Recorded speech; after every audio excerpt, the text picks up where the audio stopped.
আসসালামু আলাইকুম।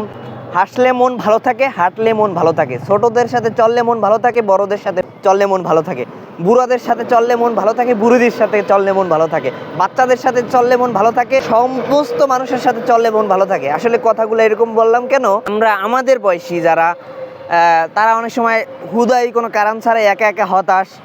তো তাদেরকে বলবো, আমাদের বয়সী, আমার থেকে ছোট বড়, অনেক সময় আমাদের বাসায় অনেক বয়স্ক মানুষ থাকে। আজকে আমার দাদু বাড়িতে আসছি, আমার দাদি, তো অনেক গল্প করলাম তার সাথে। তো তাকে বললাম যে বাসায় অনেক সময় আটকা থাকা হয়, সে যেহেতু মাশাল্লাহ পর্দা করে এখনও এই বয়সেও, তো ছাদে হাঁটার যথেষ্ট জায়গা আছে, ছাদে কেউ নিয়ে যায় কি না।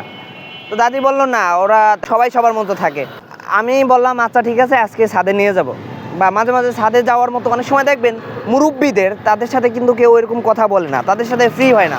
আপনি একটা মুরব্বীর সাথে ফ্রি হয়ে দেখেন, সে কিন্তু বাচ্চাদের মতোই ওইরকম আচরণ করবে, তার সাথে মন খুলে কথা বলতে পারেন। তো একটা ব্যাপার, আপনি যদি সমস্ত ধরনের মানুষের সাথে চলতে পারেন, আপনার ফ্যামিলিরও সমস্ত মানুষের সাথে আপনার অন্যরকম একটা ফ্রেন্ডশিপ হয়ে যাবে। তখন আপনাকে কেউ কষ্ট দিলেও আপনি কষ্ট পাবেন না, কারণ কষ্টটা দীর্ঘস্থায়ী হবে না।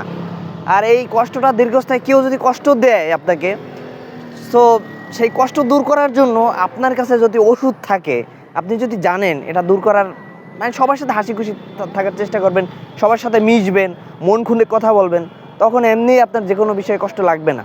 কষ্ট থাকাটাও দুঃখজনক, কষ্ট লাগাটাও দুঃখজনক, এই জন্য কষ্ট থেকে মুক্ত থাকার চেষ্টা করবেন, হতাশাগ্রস্ত হবেন না।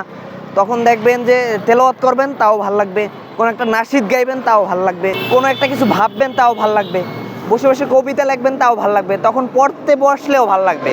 কারণ আপনার যখন মন মানসিকতা ভাল লাগবে, মন যখন ফুরফুরা থাকবে, আপনার মানসিক অবস্থা যখন ভালো থাকবে, তখন দেখবেন সব কিছুই ভালো লাগে।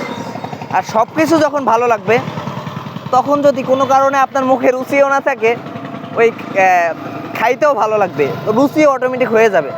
আর মন ভালো থাকলে, ওই যে বলে না, মন ভালো তো সব ভালো। সবার মন ভালো থাকুক, সবার মন ফুরফুরা থাকুক, সবার জন্য অনেক দোয়া, ভালোবাসা এবং শুভকামনা রইল। সবাই ভালো থাকবেন। আসসালামু আলাইকুম।